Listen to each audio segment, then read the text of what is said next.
പ്രിയമുള്ളവരെ, നമുക്ക് അറിയാം, ഞാൻ ഈ അടുത്തിടയ്ക്ക് വായിച്ച പല റിപ്പോർട്ടുകളും കിട്ടിയ കണക്കനുസരിച്ച് ശരിയാണെങ്കിൽ ഇന്നും ഒരു റിപ്പോർട്ട് ഞാൻ കേരള ഗവൺമെൻറ്റിൽ നിന്ന് എടുക്കാനായിട്ട് ശ്രമിച്ചു. കഴിഞ്ഞ വർഷം, അതായത് ഈ കഴിഞ്ഞ 6 മാസത്തിനിടയിൽ ഈ നമ്മുടെ രാജ്യത്ത് നടന്ന ഈ കൊച്ചു കേരളത്തിൽ 2464 ഇസ്ലാമിക വിവാഹങ്ങൾ നമ്മുടെ പിള്ളേരെ കൊണ്ടുപോയി നടത്തിയിട്ടുണ്ട്. 2467 എക്സാക്ട് കണക്ക് കറക്റ്റ് അതാണ്. അപ്പോൾ ഇത്രയും ആളുകൾ നമ്മുടെ ഇടയിൽ നിന്ന് ലവ് ജിഹാദ് പോലെയുള്ള അതിനകത്ത് അടിമപ്പെട്ടു പോയിട്ടുണ്ട്. അപ്പോൾ ഞാൻ അതിൻ്റെ കണക്ക് അതുമായിട്ട് ബന്ധപ്പെട്ട ചില സംഘടനകളുമായിട്ട് സംസാരിച്ചപ്പോൾ അവരെന്നോട് പറഞ്ഞു, അച്ഛാ, ഈ കണക്കിൻ്റെ എത്രയോ ഇരട്ടിയാണ് യാഥാർത്ഥ്യം.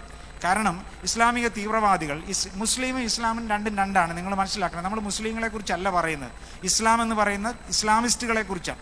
അവർക്ക് ചില അജണ്ടകളുണ്ട്. അവർക്ക് നമ്മുടെ കമ്മ്യൂണിറ്റിയെ തകർക്കുക, ഇല്ലാതാക്കുക എന്ന് പറയുന്ന അജണ്ടകളുണ്ട്. അത് സംശയമില്ലാത്ത കാര്യം തന്നെയാണ്. അപ്പോൾ അതിൻ്റെ പിന്നിൽ പ്രവർത്തിക്കുന്ന അത്തരം അജണ്ടകളെ നമ്മൾ തിരിച്ചറിയണം. അപ്പോൾ എനിക്ക് കിട്ടിയ കണക്കിതാണ്. സാധാരണ വലിയ വീട്ടിലെ പെൺകുട്ടികളെ മതം മാറ്റി വിവാഹം കഴിക്കുന്നവർ മാത്രമാണ് തദ്ദേശ സ്വയംഭരണ സ്ഥാപനങ്ങളിൽ രജിസ്റ്റർ ചെയ്യുന്നുള്ളൂ. സാധാരണ പാവപ്പെട്ട വീട്ടിലെയും കൊച്ചു കൊച്ചു വീടുകളിലെയും പെൺകുട്ടികളെ വിവാഹം കഴിക്കുന്നവർ ലിവിങ് ടുഗദറാണ്. അതിൻ്റെ കണക്കൂടെ എടുക്കുമ്പോൾ കേരളത്തിൽ അത് 10 മടങ്ങായിട്ട് വർദ്ധിച്ച സംഖ്യകളാണ് കേരളത്തിലുള്ളതെന്ന് നിങ്ങൾ മനസ്സിലാക്കണം.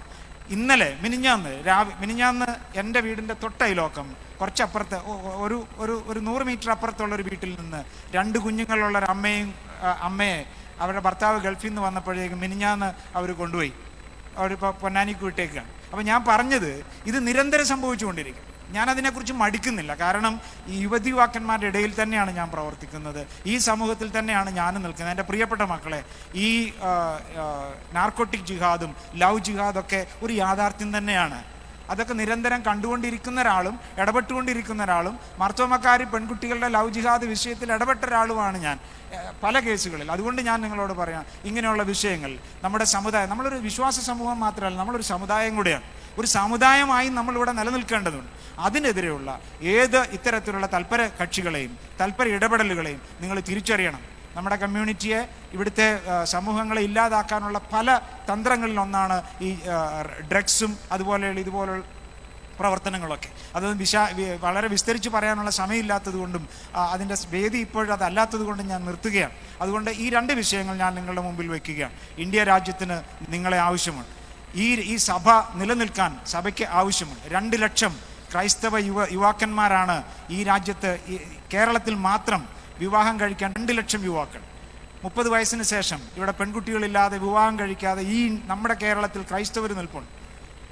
ചങ്ങനാശ്ശേരി രൂപത വെളിപ്പെടുത്തുന്ന കണക്കനുസരിച്ച് അവരുടെ തന്നെ 15,000, തൃശ്ശൂർ രൂപത അതുപോലെ തന്നെ 15,000 വെളിപ്പെടും. പക്ഷേ ഇത്ര ഗൗരവമായ ചില വിഷയങ്ങളുണ്ട്.